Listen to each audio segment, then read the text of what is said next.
Okay, cool. So a synchronous machine. So as the word says, from induction, the only difference with a synchronous machine is that this one actually spins the closest to synchronous speed. It probably spins exactly most every time. But we'll have a little discrepancy, which is what we're going to go through now. But I don't know how to spell synchronous, so I was going to write sync machine. So normally, these come as motors, or I could use them as a generator, but most of the time they use them as generators. You will rarely see a synchronous motor. You will say induction motor, but you wouldn't really see a synchronous motor. You really use synchronous. It's more effective as a generator, but you will see, sorry, induction will always be a motor because it's a squirrel cage, but it have no way for you spinning a squirrel cage inside a whole day. You're not going to induce anything because the squirrel cage bars by itself does not have a magnetic field to cut the stator windings. So even if you connect a prime mover to the induction motor and that's spinning, just picture the squirrel cage bars inside the machine spinning at 1800 RPM, that could spin the whole day. It have no magnetic field on that itself. So nothing can get induced on the stator, right? So you wouldn't really use the induction as a generator. You use it as a motor. It's more effective as a motor. So in the exam, you will bring a synchronous generator because majority of the notes and stuff is for synchronous generators. You can use it as a motor, but it is mostly used as a generator. Okay, so the basic working of it, you know, the mechanical. So you have a prime mover. So in power gen and stuff, these they use combustion, just combustion basically. They just burn gas and they just convert that into steam and it turns a turbine, and the turbine is basically what they use as the prime mover. Yeah, so you all know the mechanics of it. I do electrical, I wouldn't know. All I know is the combined gas, compress it, the compressor.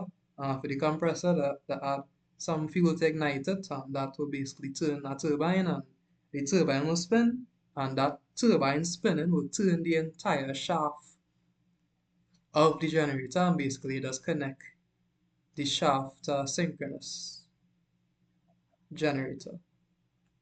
Yeah, so that's as much mechanical information I could tell you. So this spinning, and this is in one shaft, the entire shaft is connected. So your prime mover spinning just at the lab, just at the lab. Your prime mover in the lab was a DC motor. There are different types of prime movers in industry. You have hydraulic, you have dams, you have real different type of prime movers. Well, I'm moving it, it's moving. So the shaft turning, and you connect this shaft to a synchronous generator. And this synchronous generator actually gives you three phases out, which is why they use it for power generation. So you get here phase A. Let's see how I write phase. Phase A, B, and C. Yeah, and with a neutral for safety. So synchronous generator, right? So let's go into how exactly it produces these three phases out. So that's for now the aspect here, build the story. You have a prime mover. So the prime mover spinning real fast. So just spinning this shaft. You call this a shaft. Just like your love. So this shaft spins and you're connecting this shaft to a synchronous generator. What we're going to now, when that actually spins, the synchronous generator will give you three-phase power out. Line. Three lines out. Okay? Remember, for those that kind of confused as to what phase and line is, right? It's based on how you measure the diagrams or measure the voltage. So if you was a picture, you have a multimeter and you have your two leads. If you were to take a lead and measure from phase A to the neutral, that is a phase voltage. You would just get the voltage of phase A. All the three phases are balanced. So it'll be the same for all three. So note how I'm measuring it. You call this a phase voltage because I'm measuring it from any phase to neutral. If I was to remove this and measure between lines, so let's say line A to B, this will be a line voltage, right? This is actually what the motor sees. It sees the differences in the voltage between the lines, okay? And we'll have line A to B, A to C, and then C to A. Those are the three lines that you have, right? So know the difference between line and phase, okay? A transformer takes in one of these, A, B, and C, and a neutral. So think about it, that will always be a phase voltage coming in. But your synchronous and induction motor, if you remember from the lab, it takes in A, B, and C, all three lines, and a neutral. So that taking in three-phase power. But the motor actually taking in the difference between the three phases. So you have VAB, so you can measure the voltage between A and B. You have B to C, so you can measure between B and C, and then you have B C to A. Note, none of these have a neutral because these are not phase voltages, these are line voltages. So know the difference between the three. So these are line, and just for understanding the phase, there are three phases with respect to a neutral. So you have VAN, VBN, and VCN. Those are your phase voltages with reference to the neutral. Your line have no elements, okay? So in the lab, in your exam, for synchronous and induction, they will always give you the line. The line is actually what coming in for each wire, right?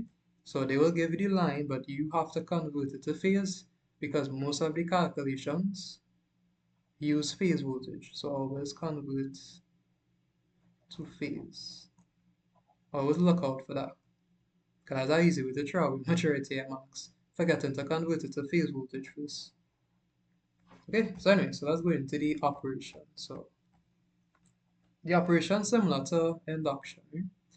So just one minor change in which we operated.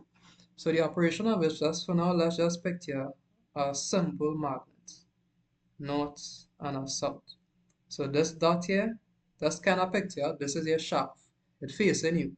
So this spins in this direction. And so I'm just draw the, yeah, so I just say spin in this direction, right? So picture your prime mover. Let me see how good I could draw. Connected to that, so your prime mover, and it turning this little magnet around. It just turning it. Yeah, just spinning like a normal magnet and it north and south. So obviously we know we have a little magnetic field inside of here. Right? Obviously there's way more lines than this, but just for understanding purposes, right? So you have this little magnetic field and it spins. So for now we just spinning all day.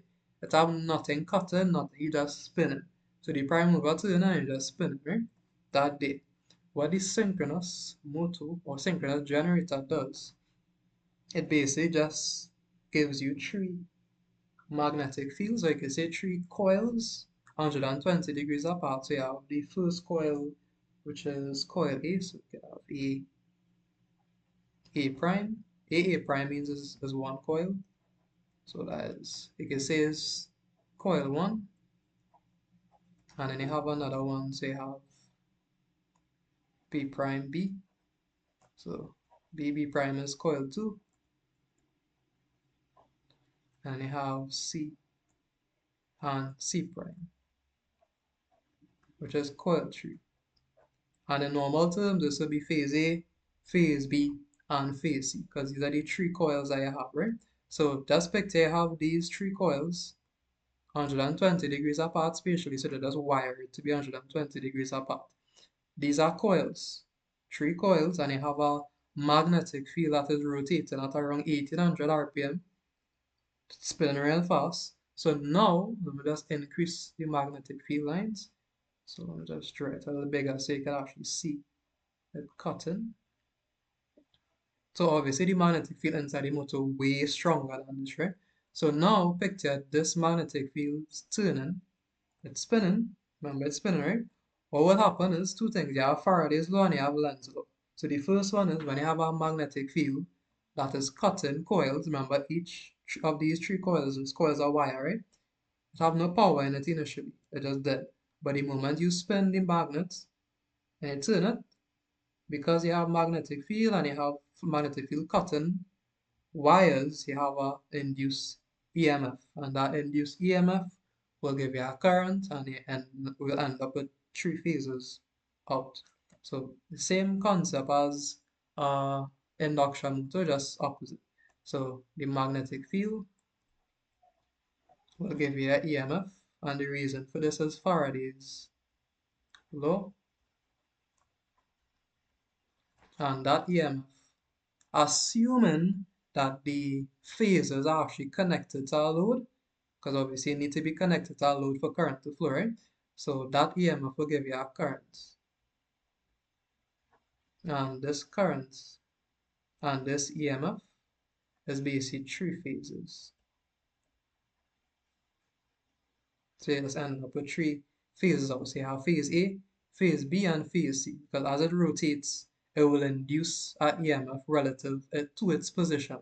So obviously, as the north is on A, it will be high, and then as the north approach B, B will start to increase, and then C. So you just end up with a nice three-phase sinusoid going on. So, for example, not drawn to any scale, just for understanding purposes.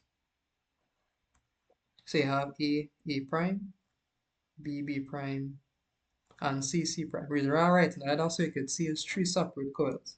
But in the exam, you can write it as phase A, phase B, and phase C. Okay? So phase A, you could start from up here, and he will go down like that. Phase B, you could start from up here, and he will go like that. And then phase C, you will start from up here, and go down like that. So you end up with three phases independently that are 120 degrees apart spatially. Okay, in a form that you will accustom it. So let's see if I could color it up. So we'll have this one phase and another phase. Not too good at drawing these, but obviously you'll get a more accurate one in your notes, and then one starting at the bottom. So yeah, put your little three-phase power coming in. Okay, but each of the coils has a load connected to them. So you have a phase A load, phase B load, and a phase C load. They are separate. They are just 120 degrees apart spatially. So remember from your lab, you had connect each phase to a load bank separately. And when you was loading it, you never put on one switch and leave the two others off. You put on 1, 2, 3, because you're trying to load the generator equally, balance loads. Everything we balance. In reality, from power gen, each of the phases have a different loading. Yeah, because each phase you basically getting your power in your house from one of these phases. Yeah, so you basically connect one of these phases to a single phase transformer, and it will step up the voltage or step down the voltage to go to your house. Yeah, so just picture each of these phases, use your single phase transformer knowledge, and it will do everything for you. What it allows you to do in the power generation world, it is very efficient at generating power, because now you have three phases that you can load instead of just one phase, because you have three coils 120 degrees apart spatially, and they basically turning a little magnetic field inside, and when that turn, it will induce EMFs 120 degrees apart in each coil, which will create a current 120 degrees apart in each coil, and well, the current will flow to the load, and well, know everything else does work. You have current flowing and everything happy. But that's basically how the synchronous generator works. You basically have a prime mover, the prime mover spinning a permanent magnet, or it could be an electromagnet, meaning not just temporary. It need a power to actually produce the magnetic field, which is what they use, but we will get into that another time.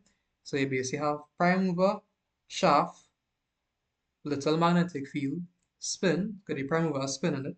That spinning, now you have to configure a stator with three coils that are 120 degrees apart spatially. And when you have that spinning, three coils 120 degrees apart spatially, you have EMF. and this EMF will be with respect to each coil, and then you have current. And that's basically how the synchronous motor or generator, well, not the motor, but the synchronous generator works. That's literally all you need to know for it. It just produces three phases of power out. That's literally all it does. Just picture it, magnetic field, right? So the motor, however, works a little differently. So that was the generator. So I run through the motor. So, which is rare. You really use the synchronous as a motor, but you can. So for the synchronous, you have two things, right? So they use an induction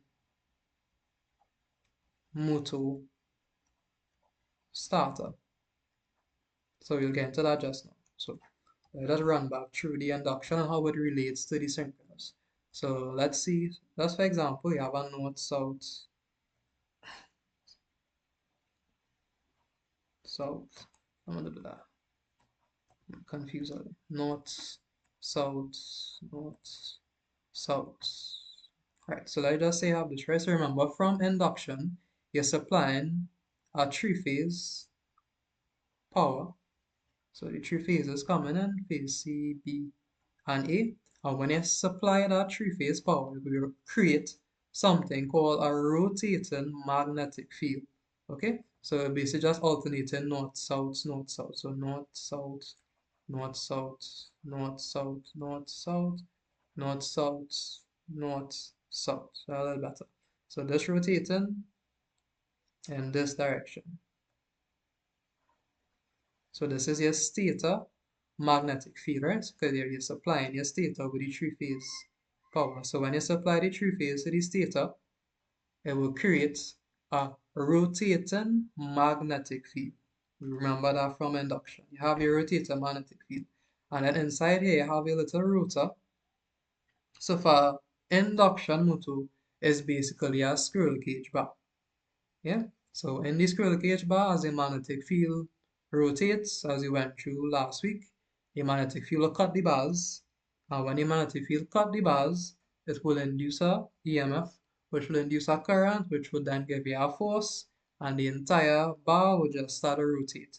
But it will never rotate at synchronous speed because they need a relative difference to continue inducing the EMF in the bars. The moment you spin at the same speed, all the induction or all the EMF and thing go because they need a relative difference, right? So how the synchronizers work, it starts as a induction motor. So you basically just have the squirrel cage, the dots represent the bars. So you have the squirrel cage bars, so you know, okay, when you start the rotating magnetic field, it will actually induce the EMF and the entire motor will start to turn, okay? But in synchronous, what you actually have inside is you have a little magnet. Obviously, a north and south magnet. Just like before, right? You have a little magnet here. So what happens is this entire thing turns. So how the synchronous machine works is something called lock on rotation. So think of the same analogy from induction where you're running down somebody. So you need the relative difference to chase them.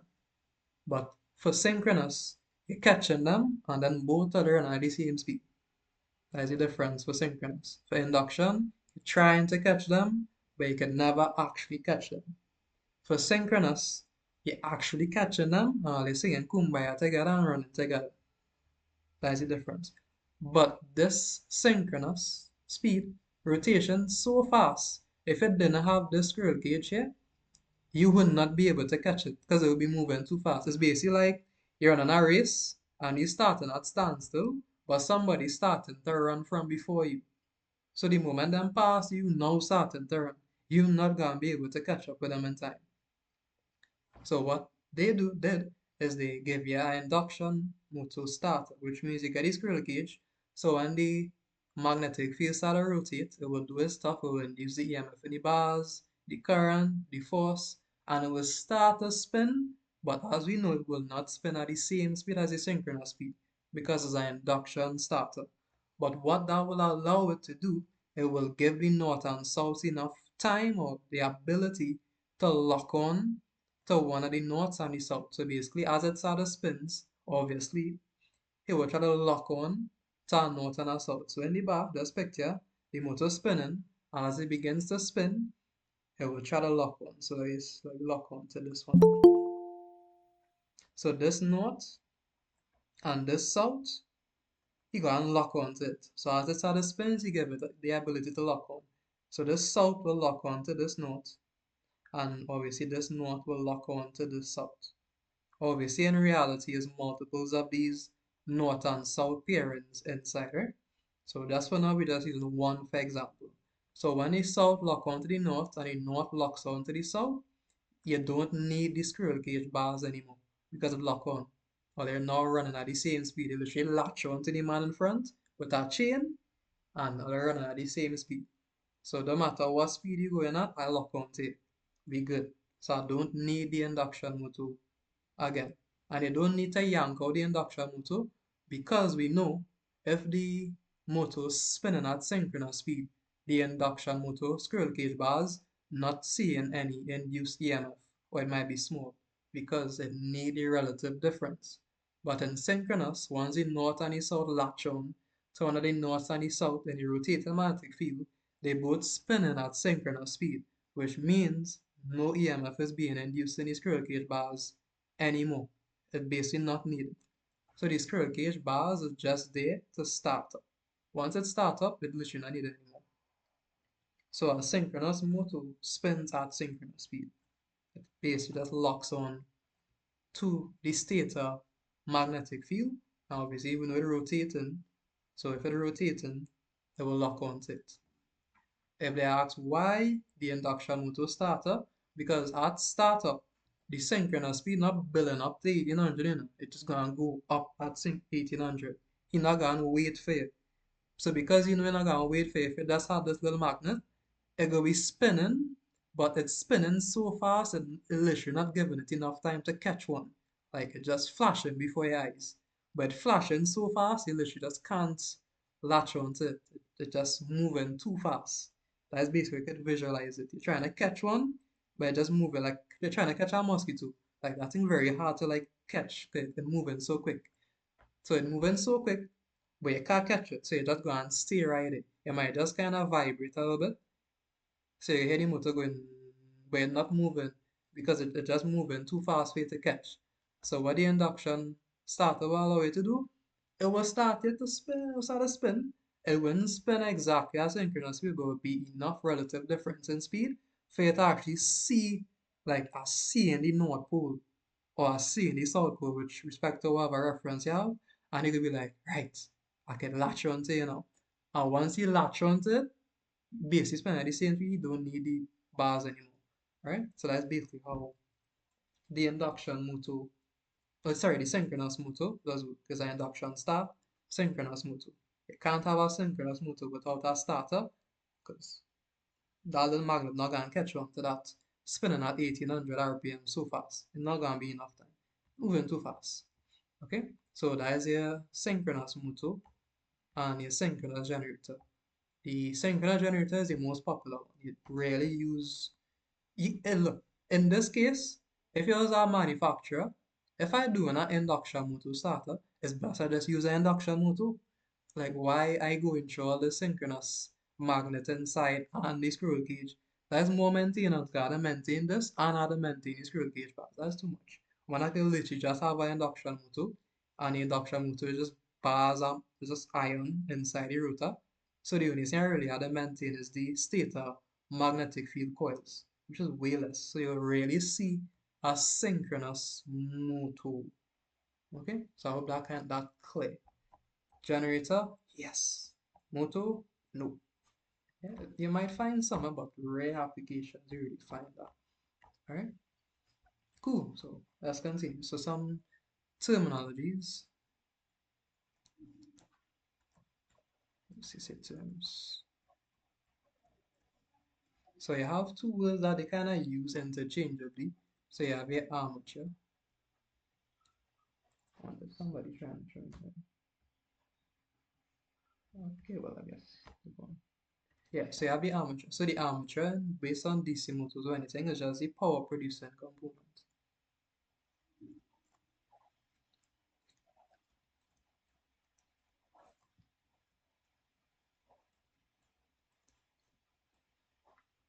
So if you look back to these two, for the motor, the power producing component is your stator.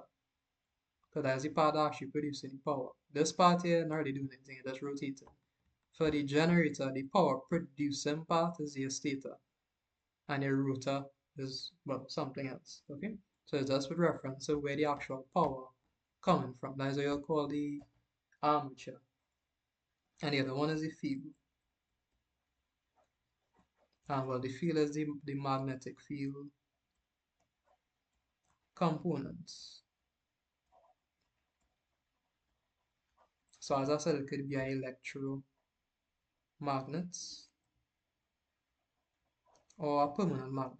You will rarely find a permanent magnet because as the word says, it kind of permanent. So it's not going to turn off when you actually take off the motor or the generator.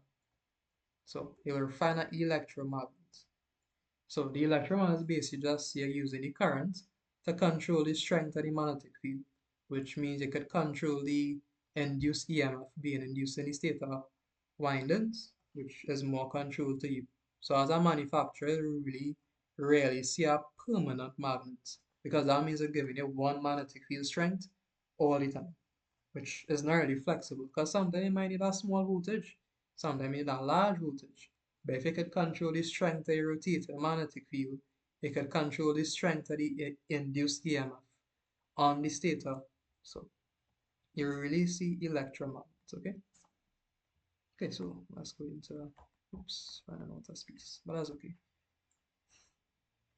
All right, so let's run through one more thing and then we'll get to the equations.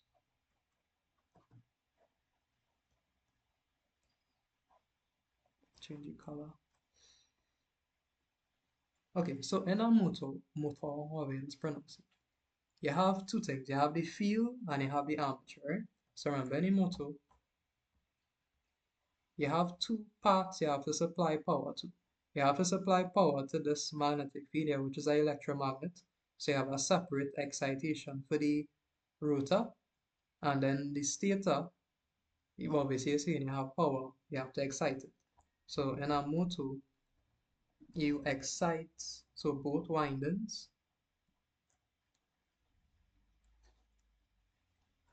are excited, and well, they're excited electrically because you have to actually give it a voltage, which give it a current, V is equal to IR, which is electrical, right? And the output is basically mechanical, which is rotation. So rotation is a mechanical output, right? So you supply the rotor, stator, same operation, you get motion. So for a generator, it's a little different, right?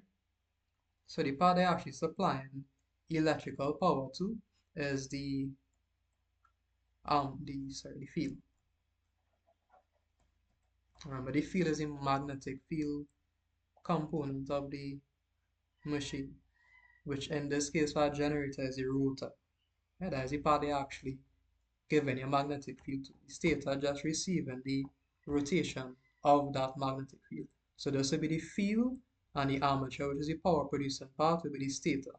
So don't mix up stator, rotor, armature, and field. So that is what I'm trying to get to. The stator is always the stator, the outer part. The rotor is always the part that rotating. But in a generator, the rotor is the field. And the stator is the armature because the armature is the power producing component. Okay, so that makes it up. So the field is excited electrically,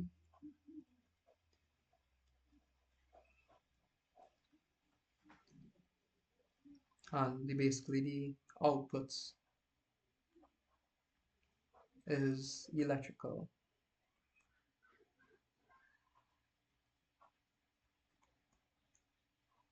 Yeah?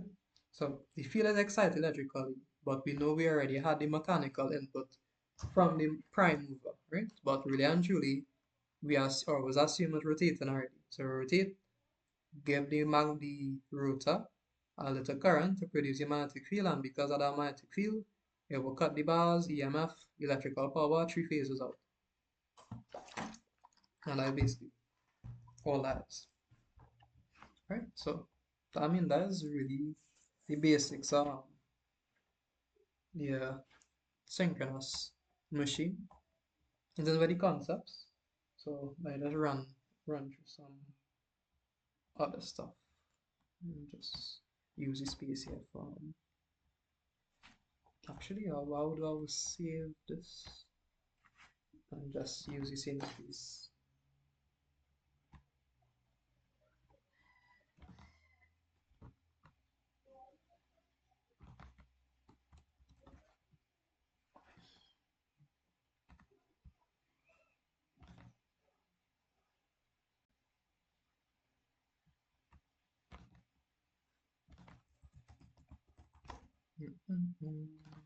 Alright, so that there.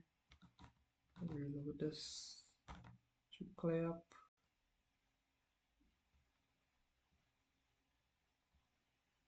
Nice, cool. Back to square one. Okay, cool. So let's continue. So kind of getting into the equations. Let's have one more thing to go through, and then we can run through the equations and start the questions. So still terms that we need to know. Oh, I hate this one sentence. So the first one is something called the load angle, or I might call it the power angle.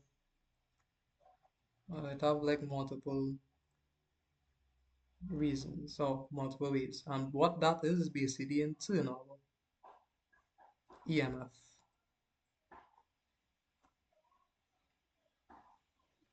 angle is equal to, so have a common here, right? And that internal EMF is basically equal to, and this is the important part, the mechanical, which I'll show you in a diagram, position of the rotor with respect to WRT, the stator magnetic field.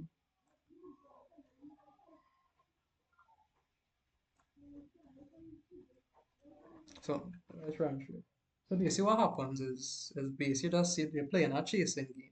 So let's use this circle here, and the circle will be our stator. Okay, and if it's a motor, we know the stator is the rotating magnetic field, and so the rotor here is a field, because a motor.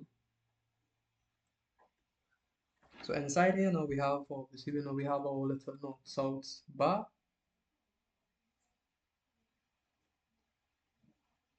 and we also know that we have our axis. So basically for our motor, we know that the rotor chasing the stator magnetic field, they're just chasing it, where we'll catch it, right? But in actuality, which is why we kind of skip over it, there's a little difference between the stator and the rotor magnet, a little difference, which is the angle in which we measure, but in reality, they are both spinning at the same speed, right? So don't mix up the two. So this is your axis for your rotor. And since we know this rotor chasing the field also have a magnetic field. So this is your stator. And this angle here is called your load angle. So we know as a motor. So we know the stator spinning, rotating magnetic field. So obviously the rotor have to try to catch it. Simple cat and mouse, right?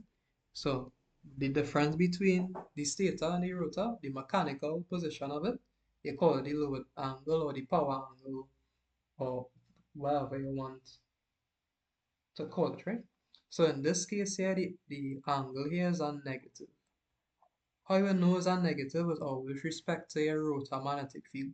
So in this case, your stator in front of your rotor magnetic field, so that will give you a negative load angle. Because if you measure it from the stator, you have to go back to get to the rotor, okay, behind.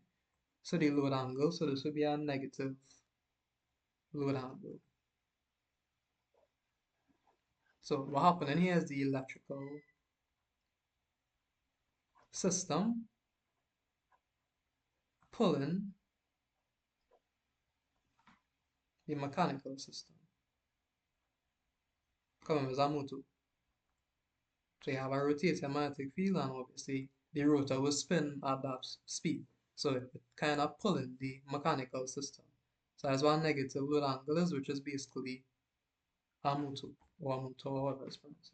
So the other one is a generator. The generator is just the opposite if you think about it. So generator. So same setup. You have a circle spinning. In between, you have a little magnetic field, north south. So this is his axis up here. So there's your rotor magnetic field.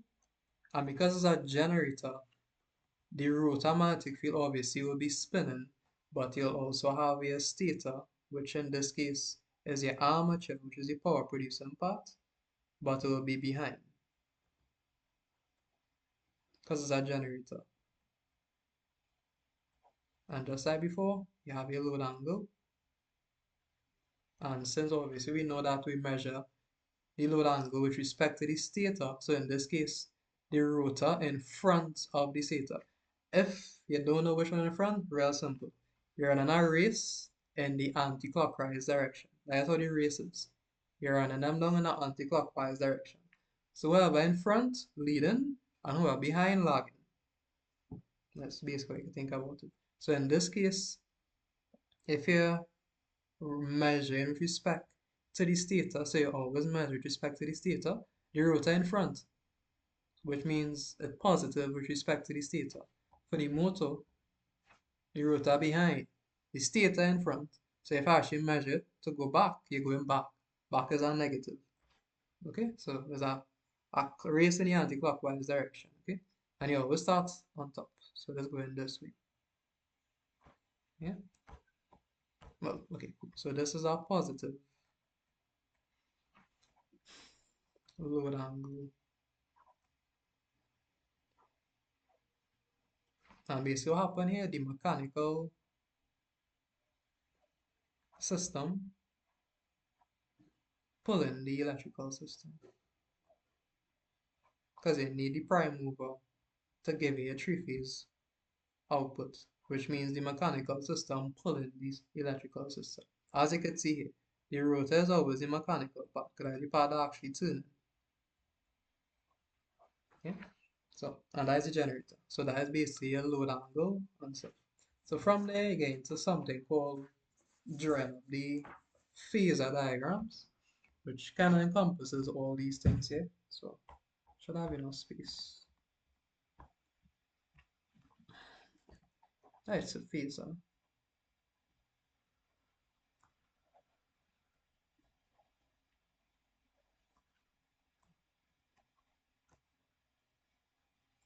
Because you have two things you have to take in consideration. The first thing is something called a power factor. And a power factor is the difference between voltage and current. They will always give you this in the question, right? The way they give you, it have three types of power factors. You have lag, lead, and you have unity power factor, right? Lag is a negative, so lag, well, you should know this already. So lag is a negative angle. Lead is a positive angle, And unity is basically just 0 or 0 degrees. Okay, it's just unity. Yeah? Which means the voltage and the current basically in phase with each other. Okay, that's the power factor. They always give you the power factor in the exam, right? And the voltage is always the reference, meaning that is always at an angle of 0. So it will always be Vt angle 0 degrees, okay? There's always a reference, and everything is basically measured from there, right? It's actually way easier than I think it is, because you will have majority of the information already. Just wait to draw it with respect to the, it's a little bit of tricks, just the triangle we're using. So you have three types, so I'll run through quickly. So you have log, power factor. So when I show you all the equation for the generator, you will understand the field a little bit better. But for now, let's do it now, right? So first thing I do, I start with a dot. I just put a big dot in the paper and draw the VT. Remember, it's a phasor, so your line lengths represent the magnitude. So if you know a value bigger than the other one, don't draw the line shorter because the line length represent the actual magnitude, okay? So you have VT, wherever the angle, the value for VT is, angle 0. So the next thing you have is your power factor. And your power factor is basically the angle between your voltage and your current. So if it's a lagging power factor, therefore, depending on the current, which the current will always be a little less. So you have the current, and obviously the current here is IE, which we'll get to just now. So this here is your theta. Cos inverse of your power factor is equal to theta, right? And the positive and negativeness of it is dependent on if it's lag or lead. Okay, so you have your little theta there. So that the first piece, really easy. You always have the current and you will always have the angle for it, and most of the time you will have Vt. So you can at least draw this piece. The next piece is the part I actually have to calculate, which is the EA value. And from the EA value, you will get your load angle. So this is EA angle this, and obviously this here is your load angle, right? Your load angle will always be positive, okay? You'll never have a load and negative load angle most of the time. But based on the diagram, most of the time will be drawn like this, okay? So you have that. So that's basically the first two pieces. The last thing that you will have, which is the part that people just kind of get confused about, you don't really have to worry about. So you have this piece here. As I said, you will see it when we do the equation. So you have IE x s, okay? But this IE excess, if you remember from vectors, right? So you have IE, and then you can have a next vector, which is 2IE, which would just be a scalar multiple of the first one, right? So this dotted red line, it just basically just comes straight down, and it forms a 90-degree angle with IE. That's all it is. Once you draw the first piece, you literally just join in your IE, wherever this is, you basically just join them together. And trust me, you would only have one way in which you could draw this. Okay, so the steps, just to break it down so you will know what you need. The first thing you need to have is your theta. The second thing with the theta, Vt, angle 0 obviously.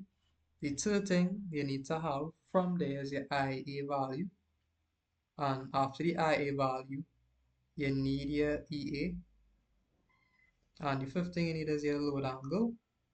And from there, you basically just connecting stuff together. So you can actually calculate the value of IE excess. And then the seventh thing, you just connect. So you're basically connecting the end of the EA,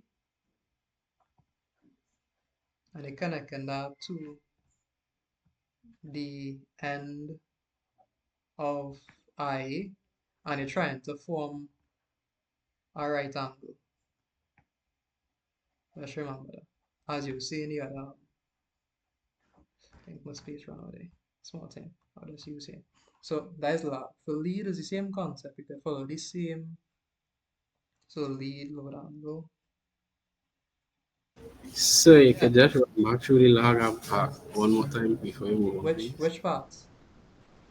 That the from after IA, the line, when Okay, you do, so you have IA. yeah. Remember IA, you will know where IA is because you know the theta, right? So if you are calculating theta to be 20 degrees, if it's a log power factor, it will be negative 20 degrees, right? So you know it could be below VT. And IA is just the actual value of the current. So you have the value of the current and you have the angle, so you could just draw it with respect, everything is with respect to the VT line. So if you need a negative angle, they're going down. It's a sketch, so you don't have to like measure 20 degrees or anything. You just want to see, okay, you put it below and you just write in negative 20. And well, IA, remember, is a phasor. So the length of your line is with respect to the actual value. So if VT is 10 and IA is 5, do not go and put the IA line longer than the VT. Because, I mean, if you do that, this whole thing will just fall apart. Because you're supposed to clearly see a straight line between these two if you're trying to sketch it. But you will always get that when you write the IA line shorter, when you just use dotted lines to join them. So that's the first piece. Theta giving you where you're going above or below, and I is just the length of the line. You don't have to use any scales as sketch, right? So, any more questions on that? Answer, thanks. Okay, cool. So theta will tell you if you're going up or down, well, lag or lead. So the next one is the lead. Same concept, so you could follow the same steps. So the first one, draw a VT line, check. The next one, this is a lead angle. So which means lead is positive. So you can calculate theta, but in this case, you're going up.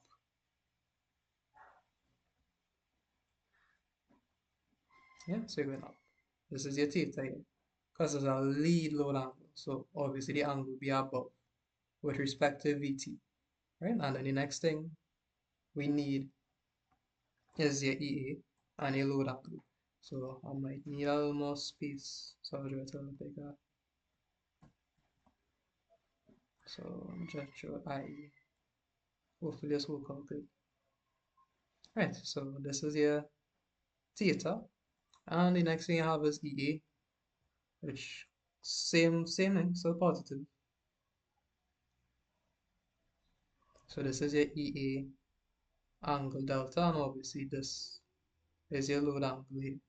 All the angles are always measured from the VT line, which is why I drew it first.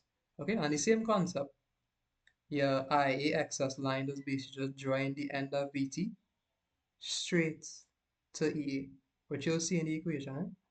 And you just follow the same concept, so we know, okay, the end EA had to connect to the end IA to form a right angle. So let's see how good we could draw that. Might not be too good, but let's see how I could doctor it. So if you just continue this, now you won't be able to, how about draw it, you won't be able to see, but just, this is a right angle. So I will draw it in a way that I could get the right angle from the eye, right? This is a sketch. So just make sure, at least if you draw this here, he will know, okay, she knows a right angle, or he knows a right angle, right? So, and by basically the